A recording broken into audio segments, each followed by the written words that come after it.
Hey, what's happening out there? This is Halftime Prep Talk. We're coming at you again from West Carter High School, Michael Ed Blankenship Field. We were here just a few weeks ago, guys. Matthew Sparks, Zach Clemmy, I'm Aaron Snyder, and there's a reason we're here again, because West Carter is still winning. Yeah. And they're still in the playoffs, and that's rare because it's never happened before. West Carter is embracing every moment of the playoffs this year so far. They beat Sheldon Clark 40-3 last week, and they're hosting Lawrence County on Friday night. Should be a dandy of a game. We'll get to that here in a little bit. We of course record this on Wednesday, and today is Veterans Day. I wanted to extend a thank you to all the veterans out there, all those who are currently serving and all those who will serve in the near future. Without you, it wouldn't be such a privilege to be in this country, this wonderful country. And one of the most patriotic things I think you can do is go to a ball game. And you come here on Friday night and you hear the national anthem. And when you put your hand over your heart, really just, relish that moment and think about the veterans and, and your family or those in your circle of friends who have served for this country, and just take those 2 minutes and really, just consume that, because it's so important to do that. And without that national anthem, the sporting event can't really start in America, can it? Right, you're right. You hear the home of the brave, and then it's kickoff time. And, guys, we're going to get to game balls here in a second, but as the playoffs kicked off, I thought there were going to be a bunch of blowouts, and there still were a few, but there were some surprises in there too. Absolutely. Including the Nicholas Fairview game. Two very good games, and that's one of those things where you saw the way Fairview and Nicholas matched up, the way Nicholas runs its offense, runs the ball. You thought they might have a chance to have a little bit of success there, and Fairview's offense, of course, is as explosive as any in this area. So you thought that might be a chance they would have a game that would have a chance to be real high scoring, and both teams lived up to it. And of course, it turned on a defensive play at the end of the game. And Round County hung with Scott. It was a 33-26 final. Scott emerged, and Scott will host Ashland this week. So a couple real close games there. Of course, HTPT is sponsored by Fannin Automotive Family, and check out the Chick-fil-A ticker for Week 2 of the playoff games, and also a recap of Week 1 of the playoffs. Matt, we're going to go to game balls, and I'm going to let you go first. Game balls, catch it. All right, thank you very much. I'm going to go Dr. Russell. I'm going to go with Landon Brewer, wide receiver for the Devils. 8 catches, 186 yards, That's pretty good. And a touchdown against Pike County Central in the opening round of the playoffs last week. I think he's really come on here in the last probably half of the season. 5 touchdown catches in the last 3 games. Really helped. I think it helped out the running game too, as you saw Friday night with Nick Conley scoring 5 TDs himself. A couple of set up by Landon making plays down the field for his team. So he's really come on. I think he deserves my game ball this week. All right. Whoa. All right. Bypassing me again. Yeah. We talked a little bit about West Carter, its new success in the playoffs. Another team in the area that's not had a whole lot is Greenup County. Had 5 wins in the playoffs in 43 years going into last Friday. Ryan Bird gave him another one, and it wasn't just him, obviously, but 4:45 left in the game, 45-yard touchdown run that put them ahead in what turned into a 2-point win there, I believe, at Harrison County for Greenup, and they're playing really well right now. And Bird had just a monster statistical season a couple of years ago. He's not sniffed that the last couple of years, but Greenup is running a little bit different offense. Bird is still, I think, trying to work his way back a little bit, gain confidence, gain his burst back from some ACL trouble.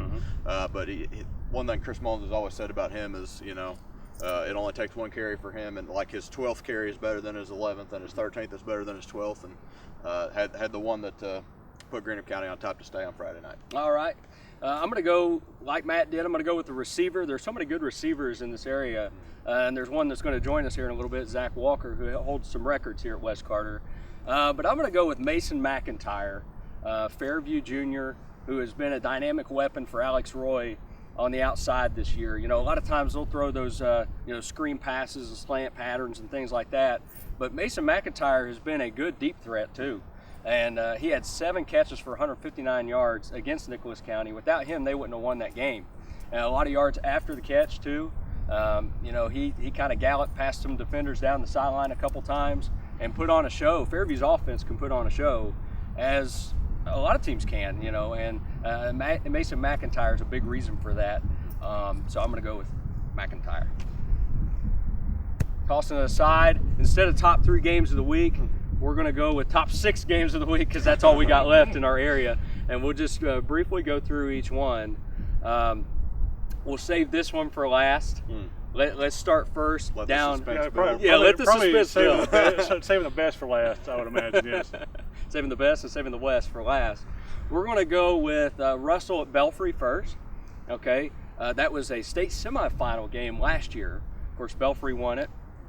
Russell goes down there. You know, they didn't. I don't think the Red Devils expected to face them this early. Not week 2, no. They wanted to face them in week 3, but West Carter took the district.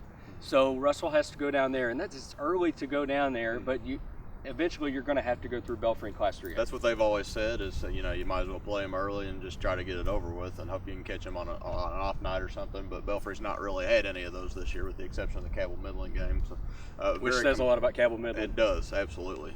Very complete team, able to move the ball, and I think they get it done on Friday night. What about you, Matt? It just seems like Russell and Belfry always find themselves in the playoffs. It just seems like every year they end up playing. Probably maybe not as the competitive game this season, I don't think, you know, especially since they're playing the second week. They're still, I think Russell reeling a little bit from that Raceland loss. I talked to TJ Maynard after the game against Pike County Central, and he was not pleased with his team's tackling. So if they don't shore that up this week in practice, it could be a long night for them, because if you can't wrap up Belfry, it could be a long night. I think it stays competitive for a while because of Russell's balanced effort now, but I think Belfry will pull away. Yeah, and Landon Brewer's not the only guy that can catch balls too. There's been several guys, you know, Dre Bowen, Right. and then there's Spencer Cole, and I mean Jacob McKee, and really he has Nick Conley too. He can throw too. He's comfortable throwing to him. Jacob McKee had over 300 yards against Pike County Central. Yeah, he had some ankle injuries early in the season, and he's really rebounded from that, and he's really throwing the ball well. So I do think, like you, that they will stay competitive for a little while. Belfry pulls away though and wins the game. All right, Greenup County at Johnson Central. Greenup County is not backing down from anybody, and they're ready to go down to Paintsville and take on the Golden Eagles. Can the Musketeers pull it out though? I tell you, I really like the way they're playing right now, and they played Johnson Central with the exception of Ashland and then Belfry, as close as anybody has this year. But I think ultimately they're just not going to have quite enough offensively. They keep it interesting for a while, and Chris Mullins has talked about this week.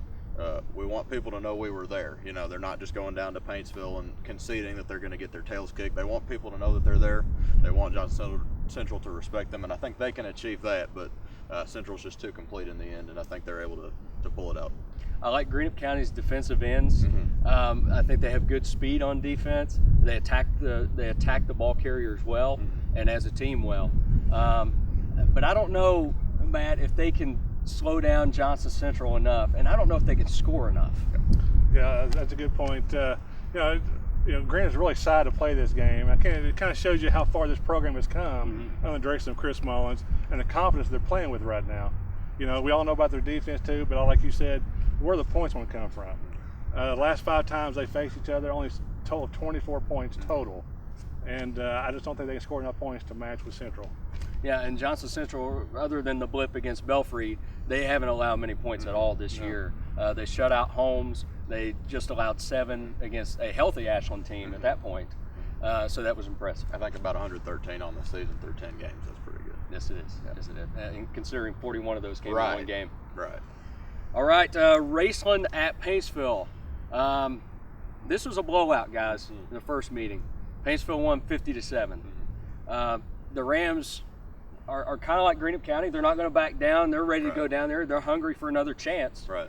And Raceland did beat Paintsville in the playoffs last year in the region final, a step further than this juncture. So can Paintsville duplicate what they did the first time and beat them 50-7, or beat them that handily? You think they could? Well, I think Raceland was embarrassed by that loss. I think they have missed it several times. I think they go down show a little more pride this time. I think it's going to be a more competitive game. I think Coach Michael Salmons has watched tape of that game incessantly since that. Probably make some adjustments. They couldn't really handle Paintsville's speed, especially on the edge. Really hurt them a lot. I think it's a more competitive game again. But I think Pacefield has the ultimate difference maker. His name's Ken Phelps. Nobody's been able to stop him. No. Yeah, and Luke Trimble was huge for them as well in that game. They ran some kind of modified end around kind of stuff, Paintsville did, and Raceland just had no answer for him or for Phelps on the perimeter. Raceland shows up, they play better, it's closer than the first time, but you know, I don't think we talked a little bit this week about, well, Paintsville should be familiar with this because last year they were in that same boat, just got it handed to them by Pikeville in the regular season and then turned around and beat them in the playoffs.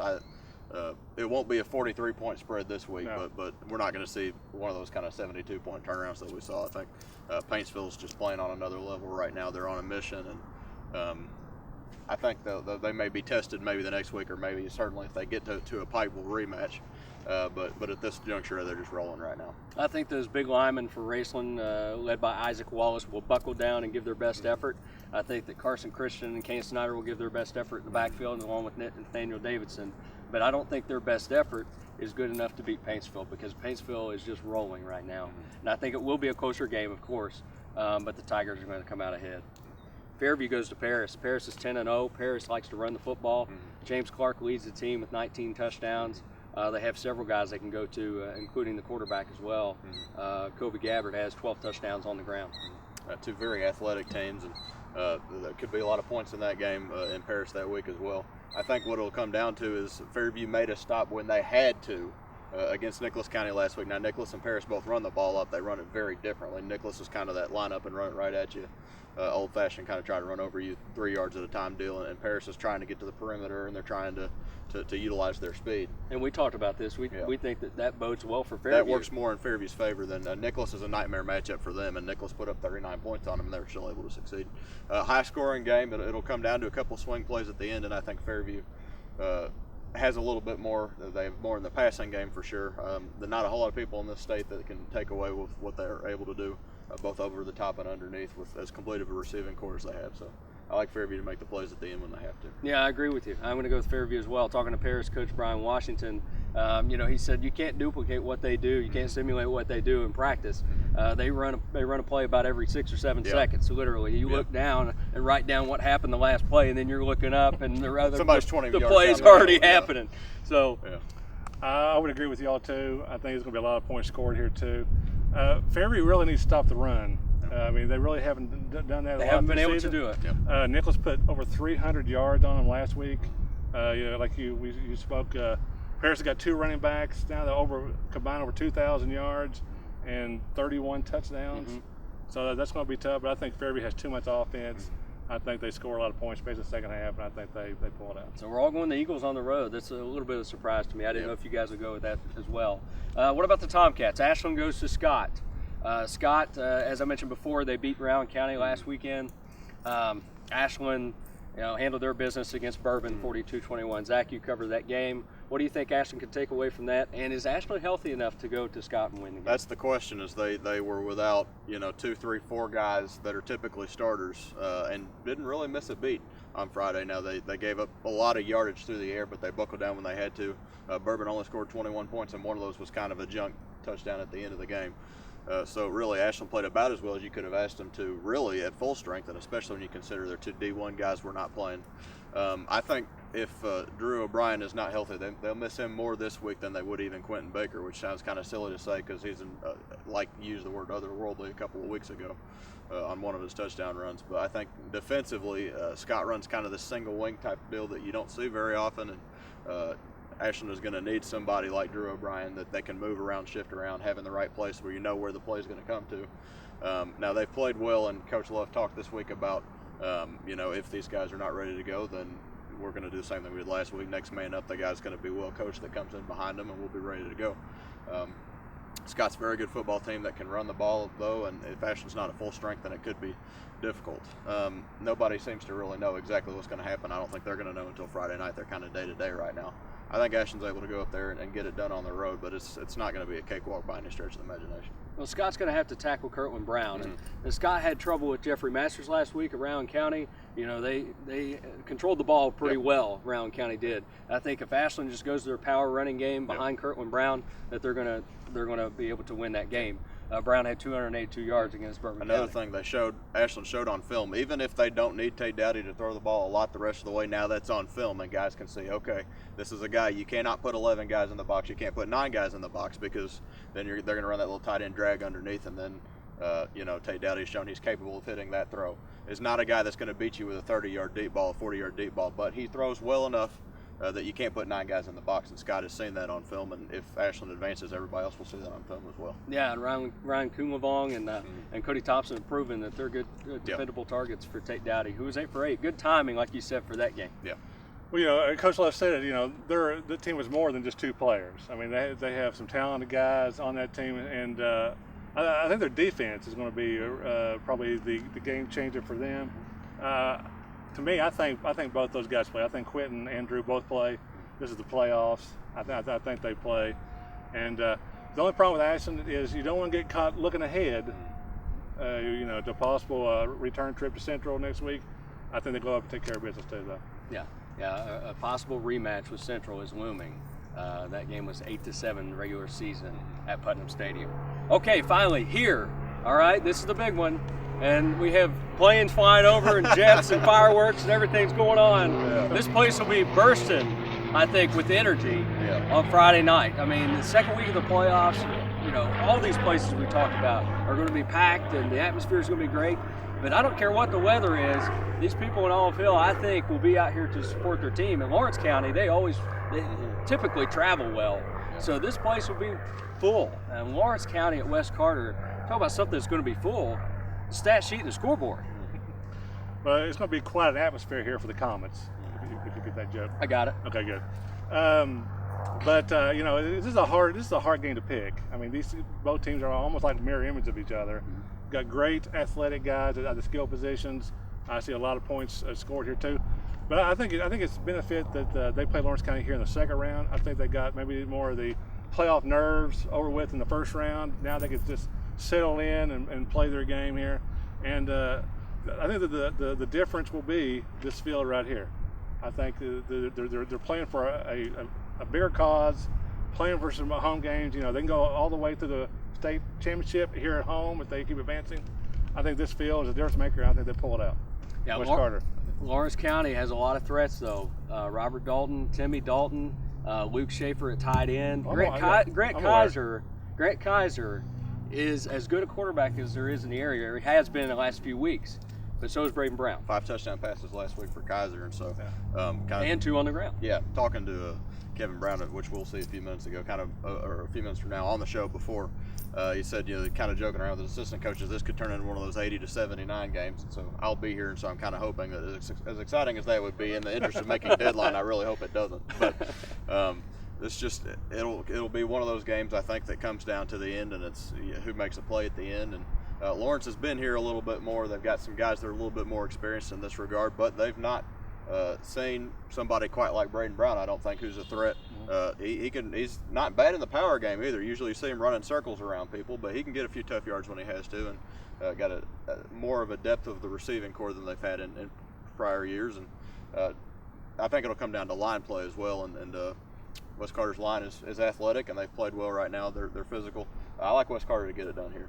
Yeah, tight at the end. But with 2 great offenses, 2 turnovers could play a huge part, because I don't think you want to give either one of these offenses a short field. Mm-hmm. I mean, I think if a team can take care of the ball, I think it's going to really work in their benefit. Okay, you guys are picking West Carter, but I still think West Carter's the underdog here. I think Lawrence County, if you had to pick a favorite, they're the favorite going into this game. On paper, they are. But I'm going with the underdog. Yeah, boy. I think the Comets are going to win. I just think there's something special about this team right now. It's nothing against Lawrence County. I think they're very good and very talented. And they've had some nice wins this year. They beat Green up close. Yeah. They almost beat Raceland. Almost beat Belfry. They throttled Fairview. Yeah. I mean, if they play like that, it's going to be hard. It's hard to beat them. Yeah. They almost beat Belfry, like you said. I'm going with the Comets, though. I think they're going to get their 10th win of the season. Hey, their winning percentage all time at home in the playoffs is 1,000. You got it. That's How right. can you beat that? That's right. Yeah. Okay. Case in point. 1-0 maybe, but still. 1-0. Either way, it's going to be a fun game to watch. Yeah. And we're going to bring in Coach Kevin Brown. and talk to him again for the second time this season. And Zach Walker and Chase Hanshaw are going to join us too. Chase Hanshaw, 63 tackles on the year. He's third on the team behind Shelton Coons and William Jordan. Coons is, as we learned from Zach Walker, Coons is just 15 from the school record for a single season. Yeah. Crazy. So, and then Zach Walker has 24 career touchdowns, which is also a school mark. So it'll be exciting to talk to those two guys. So keep it here. Okay, halftime prep talk first of the first two seasons. This has never happened. Never. Coach Brown of West Carter is on here again. We've never had a coach on twice the same season, Coach. So we feel very fortunate. It's been an exciting year for you guys. Oh, absolutely. 9 wins. You guys have never done that before. No. Had a district title. You're still playing at home in the Yes. playoffs. Had your first playoff win, Yeah. first home playoff game. The Yeah. first just keep on coming. How about a first this Friday night? Well, it'd be great. Last Friday night, the kids and I, of course, we was all excited, but we was also nervous. A lot of pressure if you haven't ever did something to try to accomplish something. But, I thought the kids responded well. After the nerves got out of the way, we ended up being able to handle the game and the pressure and get our first ever playoff win. And, this week, like I told them after the game, anything after that first one, was icing on the cake. And I think these guys want to continue playing and willing to do whatever it takes to do so. You guys bring in Lawrence County this Yeah. Friday night, and a lot of times, you look at teams in the playoffs, and you might not be that familiar, but it seems like, both teams Yeah. from the area, you're going to be pretty familiar with Lawrence County, and you know what they have to offer. Well, and all the way through until like the mid-90s, we always played Lawrence County. I can remember even like when I was in school, Coach Goldsmith. And then, of course, my brother was on their staff for 4 years when he first got out of college. So, we're quite familiar with one another. We know the great tradition of football that they have year in and year out, and Coach Cecil's continued that. And, we look forward to the opportunity, and, hopefully we'll be able to respond well. Lawrence County is a lot like you guys Yes. on paper when you look at it and break it down. Yes. A lot of weapons offensively on both sides. Well, it all starts just like with us, with the quarterback, the Kaiser kid. He's, he's awesome. He's a great high school football player. Then the two guys they split out wide there, they can move and they will go get the football. So we're going to have to try to keep them contained the best that we can. But just like us, I feel like that they're well balanced. They can also run the football and throw it. So we're going to have quite the challenge on our hands. Usually this time of year, West Carter is gearing up for basketball. Yeah. Basketball is usually a topic of Yeah. conversation right Yeah. here in November. Right now, the buzz is still about football and all the field. It has to be refreshing. And it's exciting for me, but the kids are so excited, and our school is excited, and our community is excited. Of course, it's never happened before. So, when you're driving downtown and things, the businesses that we have up signs and things. The businesses have been feeding the boys and providing breakfast and things like that. The churches are getting involved. So, it's really a great thing, not only for our team, but for our community. The place, I'm sure, was rocking on Friday. Yeah. I wasn't here, but I'm sure it was rocking on Friday, and it will be this Friday as well. These bleachers behind us will be full, probably. Yeah. The hillside over here by the main Yeah. bleachers will be full. Well, we got new bleachers for the gate before the season started, but it won't hold them just like. And I'm thankful for that. I want them all to come out, and hopefully we can provide a good game for them. Last week was more about I'd seen more former players here than at any other time, and since I've started teaching and coaching here, so that was great to see. And our community, like I said, got really involved, and they was as far deep from the end zone back to the concession stand, all around the hill. So it was great. The Eastern Kentucky Conference Awards were announced this week, and you guys went and received those yesterday. You were named Coach of the Year. Braden Brown, quarterback and defensive back, was named Player of the Year. Yes. And William Jordan got Defensive Player of the Year. And you had several first and second teams. Oh yeah, we had great representation on that. With Braden, at this point in time, he's an 1,100-yard passer, 1,100-yard rusher. He's accounted for 40-some touchdowns, 41, I believe. So it's really a big deal to have a player to represent you like that, and plus be named the Conference Player of the Year. And then with William, he's a kid that's worked extremely hard. And when you talk to opposing coaches, just like I talked to Coach Maynard early in the year, he said, "Who is number 70?" said I like that kid. So defensively, he's the one that keeps the everything going. All right, a couple other guys that have kept things going for you are Yes. Chase Hanshaw and Zach Walker. Yes. And they're going to join us here in a little bit. What have they meant to you? Oh, Chase, with Chase there, he's a kid that never misses, does anything that you ask him to do. I think I've had him in 3 or 4 different spots throughout his career, and he's never complained. When he was a freshman, he even played some quarterback and things like that for us. And he moved from outside linebacker this year to more of an inside linebacker look, and has did a phenomenal job there, and has continued to get better each game.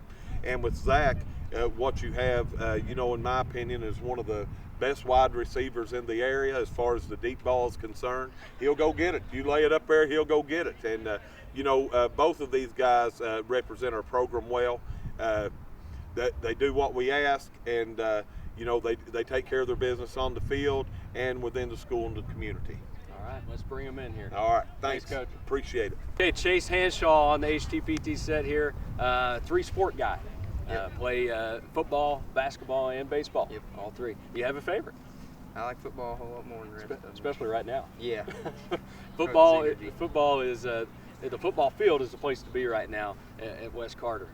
You guys have had 9 wins this season. Can you sum up this season in a sentence or so? I mean, what's it been like? It's been a dream come true. We've dreamed about this since we was little kids, and we're just living it right now. I mean, Talking to Braden Brown and Tristan Mosby here a few weeks back when we were here, you could just get a sense from those guys and now from you guys. It's just a special group. It's a confident group, and even at the beginning of the year, you knew that you guys could accomplish something. Where does that confidence come from? well, most of us have played since we was freshmen. We've had a lot of experience throughout the years. We know that our senior year that we'd had the most experience over, most of the teams in our area. So we just had a lot of confidence that our experience would help us win. As Coach said, you kind of jumped around different positions. You went to inside linebacker this year. What was that transition like? Not much has changed, but I'll do anything to, help the team win. I don't care to give my spot to a better player, and I don't care to, take the spot from a player that I think I could, better in that position. I just want the better for the team. Defensively, how challenging will Lawrence County be? They have 2 really good outside players, and they have a really good quarterback, and they can score. I mean, they will score, but we will score too, and I think it'll be a tough game. Yeah, it's just a matter of who ends up with the most points on Friday night. You look at as Coach Brown was talking about, the buzz in the community. What was the reaction like when you guys, beat Sheldon Clark on Friday night for the first playoff win in program history? Like I said, it was a dream come true. I mean, most of us have never even played in a playoff game last year. It's the first time we've ever played in a playoff game. And then winning one, this school, first time, and everyone that even played here before us was excited for us, and they're excited for us to keep going too. You'd like to maybe take a few more weeks before you start basketball, right? Yeah, that's right.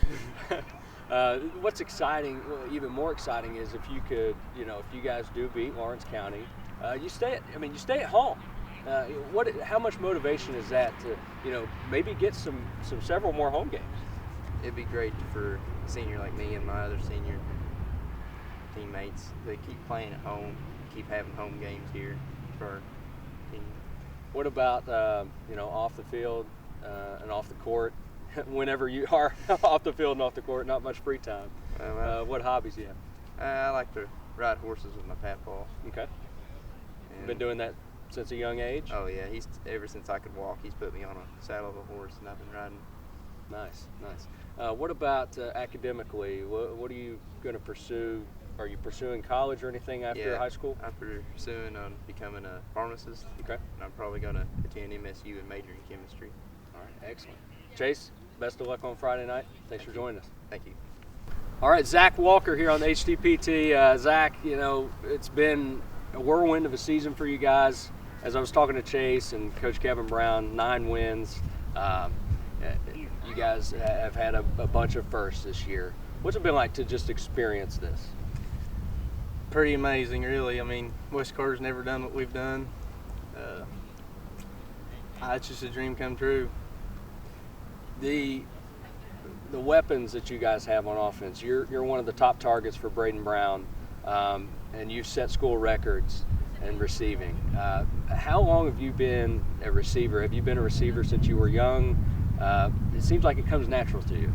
Middle school, 7th grade year, that's when I all started with an interception actually on defense, but yeah, ever since then, Braden's been hitting me. It started with an interception? Yeah, I played corner in middle school and kind of kicked it from there. What about playing against Lawrence County? Are you guys looking at, you know, just as far as maybe attacking their defense? You know, because they have some talented guys in the defensive backfield. What are some of the things you guys might try to do without giving too much away, obviously? Really, we can run about anything we choose to run. I mean, I don't know, we're pretty talented. How much fun is this offense to play in? Oh, it's crazy. I mean, the coaches throw everything at us. I mean, they got a lot of confidence in us, and we got a lot of confidence in ourselves. We can manage the game. And I'm sure you put your faith in Braden Brown as a 4-year quarterback now. What's it like having him throw you the football? Crazy. I mean, he drops back, and it's going to be there. You just got to come down with it. I know you have a lot of yards after the catch too, so I mean, you got some speed. This team has some speed, doesn't it? Oh yeah, we got a lot of talent, and we're really fast in positions. Off the field, we were talking a little bit before we came on camera about your coon hunting. Oh yeah. Have you been doing that a long time? Yeah, since I was young.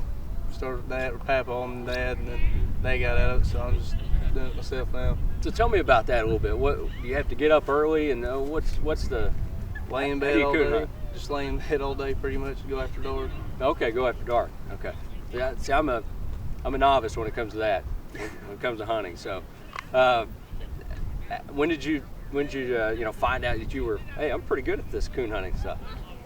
It's just been a family thing, I guess. I don't know, probably when I got my first dog, probably 10 years old.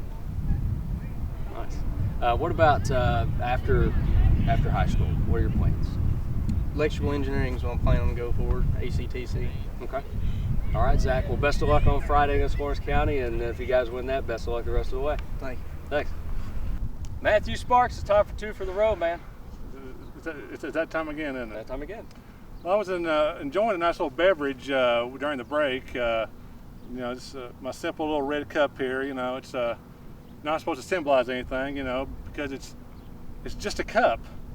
It's a cup that attracts bees. Yeah. 2 for the road. From cups to coolers, Gatorade baths. Mm-hmm. That's the topic of conversation today, Matt. Yeah. I'm not going to let you talk about it though. It's just me. Okay, it's good. my item for the road. Okay. Yeah, go ahead. All right, leave me alone. All right, Gatorade baths, which you've had one before. Yes. You've had one before. Mm-hmm. Okay, but still, you're not talking about it. It's mine. Okay. There's a high school game on Friday night. No, wait a minute. Wait a minute. That was mine. I had that written down. Okay, go ahead. There's a high school game on Friday night. I don't know where it was, but this kid, poor guy, he needs to learn the art of the Gatorade shower. He tries to carry the cooler himself, and he runs to the huddle, and he throws the whole cooler in the huddle. You're not supposed to throw the whole cooler onto the coach. You're supposed to just put the water on it. But where did that originate, Matt? Because really, is that a reward when you end up getting drenched as a coach after one of your biggest wins? You got ice and, cold all over you.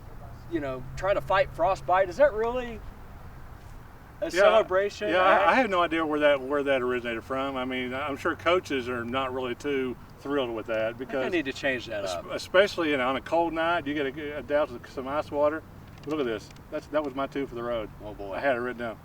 Alba Golden in Texas had their big 21-6 win over. I think it was that Lone. was the team. Yes. We see you're more informed than Over I am, Lone so Oak. take it away. Over Lone Oak. The problem was too, you know, they had 2 guys that were going to do it. I guess like a double whammy of sorts. What happened to the other guy? Well, the first guy slipped and sent his jug skyward into the coach, bashed him in the back of the head. So then the other guy still had his jug there. Okay, I'm just going to dump it on your head too, you know. So he got a head injury and he got wet. Yeah, he's. For a victory.